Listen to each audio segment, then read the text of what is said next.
This week is super interesting because the PlayStation 5 got undressed. Now, what am I talking about? Well, let's go ahead together as a people, of course, and check it out.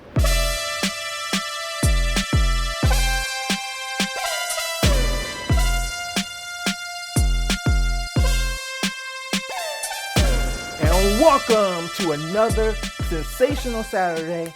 This is Mike, and this is Mike Text It Out. And yes, we're going to talk about the PlayStation 5 because I feel like there's been so much going on in this world, in the tech world.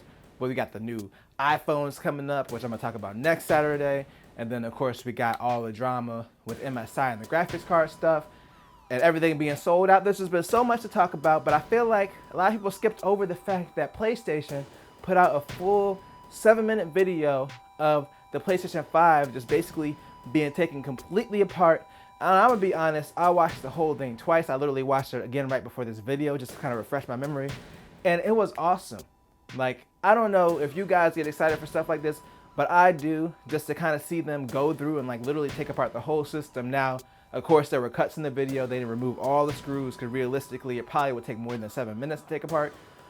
But they literally like took it all the way. Like, it was fully undressed. I felt a little bit uncomfortable. I was expecting like a PG-13 film, and it was, you know, the rating was a bit higher than that. It was a few more higher than PG-13 the way it got undressed. So I was feeling a bit uncomfortable when I was watching it. I was like, Sony, are you gonna get the PS5 fully undressed? Like, I don't know if that's appropriate for YouTube. But they went ahead and did it. I learned a lot from that video. As far as PlayStation 5 serviceability, it looks like it's gonna be really easy for repair shops, you know, as long as the parts are available, to be able to repair the PlayStation 5 because everything is just kind of a few screws away. Like, you could pop off both side panels. They even put dust collectors in there, like where you can vacuum out to clean out the dust. They made it super easy this time for anybody just to be able to open it up. You know, as long as you're just a little bit tech savvy, you don't have to be that tech savvy. You kind of pull both of the covers off. I mean, it looks like the guy was struggling a little bit when he pulled the covers off the system. But besides that, they showed the huge fan that kind of goes through the whole system. And I was impressed. Like, I was looking at it and I was like, why is that fan so big? They really spent a lot of time with the cooling. Granted, the system next to that guy looked especially huge. You got to have some kind of open entertainment stand to kind of deal with that. Like, that jank is just, I don't even know. It's got a stature to it. It's not something that you're going to just take and just put somewhere like in your little entertainment cubby. Like, nah, that jank is Michael Jordan. That's all I'm gonna say about it. Also, another thing we learned about the base was, of course, it's detachable. So when you have it aligned vertically, the base screws in. If you align it horizontally, you unscrew the base. The base has a little hole where you can put the screw in so you don't lose it. The little touches they put in the system, I'm honestly really impressed by what I saw. And then, of course, we gotta talk about the fact that, for one, they're not using regular thermal paste, they're using liquid metal to cool the CPU. And then they got this big, huge, like, heat sink. Like, that thing was ginormous. I'm pretty sure the system is gonna weigh like 80 pounds. Like, you're gonna see it at the gym. People are gonna be like, nah, put them weights back on the bench. Here, lift this. And they're gonna hand them the PS5. I'm like, ugh, I can't. I just bench press 350, but this is too much. That thing's gotta be heavy. There's a lot of metal in there. They took it all the way down. Like, they literally took out the motherboard and everything. So it was crazy cool, get it? Because there was a lot of cooling in there, crazy cool. There's a few other things that we learned that I'm not so fond of, but I understand why they did it. And there's the fact that the storage, the built-in storage, is soldered onto the motherboard. Now, it's not a big deal because there is an expansion slot, but if you ever have an issue where the storage fails, then you pretty much gotta get a new system. You're gonna have to replace the whole board. It's soldered up there along with the RAM, the CPU, and GPU, which I expected those things to be soldered, but this is really the first time they soldered the built-in storage. But it does make sense that they soldered the storage on this time because it's PCIe Gen 4, and you might as well just solder it on at that point because it's gonna have to be connected directly to the motherboard. They're not using SATA this time like last time. So yeah, to save space and make it, you know, as slim as possible, it makes sense for them to solder it on. Then they had the disk drive in there that nobody cared about. It's got a 350 watt power supply. All these things that they literally showed that they didn't have to. Like, this was literally for the nerds. Like, this was for us to go and watch and be like, wow, they really, like, this is really like a little PC. And in some cases, it's actually easier to take apart than like the small form factor PCs that you see people build. So what they did here, like, from an engineering standpoint and an accessibility standpoint, is really cool. Speaking of that, the storage upgrade. So yeah, personally, I was a little bit disappointed about the storage being soldered, like I mentioned, but it looks like it's pretty easy to access that extra M.2 slot to put in your own storage. So you just remove the cover. There's like a little screw covering the slot, and then that's it. And then of course you gotta slide your storage in, and there's gonna be a screw that you put in there to, depending on the size of the SSD, like the physical size of it, it has the screw holes are different sizes. So that's pretty much it. It's pretty simple. Now, there was one other thing that I want to talk about in regards to the storage, is it simple enough? Because I've always applied at Sony. I've loved the fact that since the PS3, you've always been able to put your own hard drives in there. They've made it relatively easy, but I still feel like you kind of have to be tech savvy just because you got to take the system apart a little bit. This one's pretty easy. It's a couple of screws, but I still feel like there might be like a barrier of entry for someone who's just not comfortable with it at all. And as someone who works in a support role, unfortunately, who's worked in a support role for like over 6 years now, tech support, I just always think about these things because I have to deal with those people that can't even clear their browsing history. And I'm like, okay, if I put that person, if they're playing the PS5 and like I'm out of space, are they gonna know how to upgrade the memory? That's the thing that I really worry about. Now, on the other end, you have the Xbox Series X and the Xbox Series S, where they literally have the expansion card and there's a slot in the back of the system where you just slide that in there. To me, from a consumer standpoint, from an accessibility and ease standpoint, it's a lot better than just having someone buy an off-the-shelf hard drive. Plus, in Sony's case, they're going to have a list of hard drives that are supported because it has to be at the same speed or faster than the internal storage, and the internal storage is pretty fast. It's like 5.5 gigabytes per second. So right now, the only SSD that's available is the Samsung one that's like $230 for 1 terabyte. I mean, granted, Samsung's SSDs are generally a little bit more expensive than like Western Digital and the other brands. So I'm pretty sure there'll be like some slightly cheaper options, but I don't see it being under $200 for a couple of years for a Gen 4 1 terabyte SSD. It's gonna be pretty expensive, and then Sony still has to come out with their list of compatible SSDs.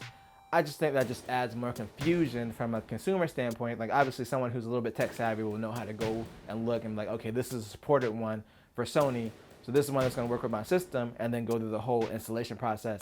Whereas like Microsoft, there's no thinking about it. It's like, oh, expansion card, buy it right here. On Sony's end, it's like, you have to be a little bit savvy and know what's going on.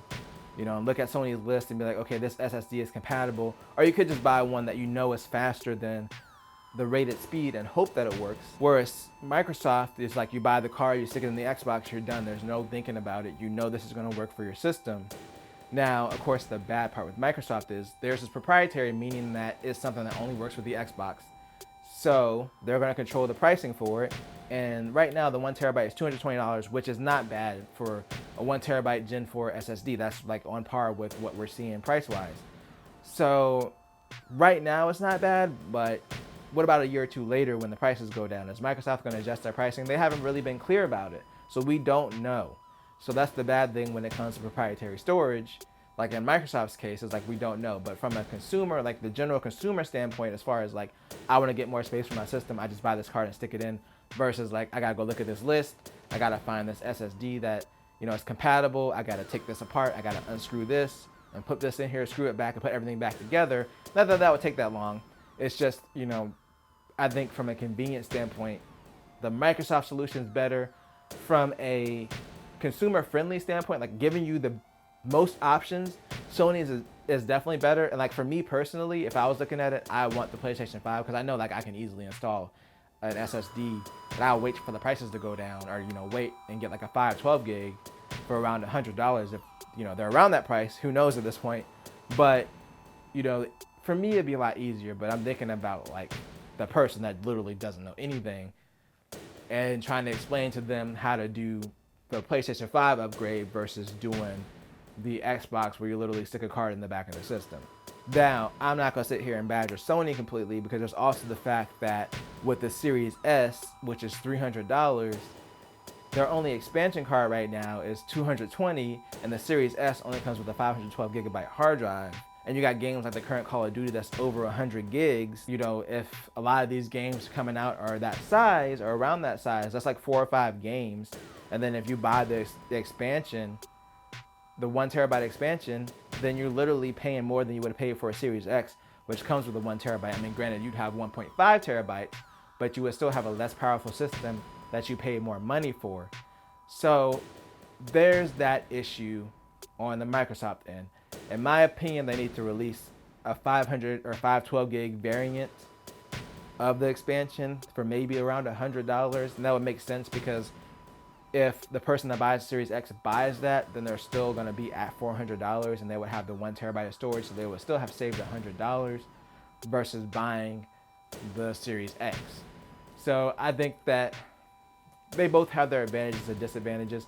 I really hope that Microsoft does continue to match the pricing of where the market is for PCIe Gen 4 SSDs. As the pricing goes down, then maybe their prices will go down. If not, that's really going to suck for people that invest in the Microsoft ecosystem going forward with this console generation. So, like I said, both approaches are very different, but I like the fact that the PlayStation 5 is so accessible. Like, that's another thing to think about. Like, this system could potentially last you longer because you can take it apart, you can kind of maintain it over time, and it's really easy. You know, the Xbox, it's still probably relatively easy to clean out. It has a big, you know, vent and fan thing going all the way through the system, but you can't get inside of it and really clean it out as easy as you can with the PS5. So it is something to consider. But yeah, Sony really impressed me, and this is like weird out of left field, them doing their own teardown of the system and just taking it completely apart. It was insane. So let me know what you think about the whole teardown that Sony did. Again, the link's in the description if you want to go watch it. About the storage situation. Do you think Microsoft's going to come down with the price? I don't know. It's going to be crazy this console generation. I honestly don't know what Microsoft's going to do as far as the price of their proprietary storage. But I know one thing, and that I'll be back on Tuesday with another super cool unboxing because I got one of those new Google TVs, and we're going to have a look at it. So make sure that if you enjoyed this video and you want to see more, to like, share, and subscribe, and always do at least 2 things at the same time. Peace.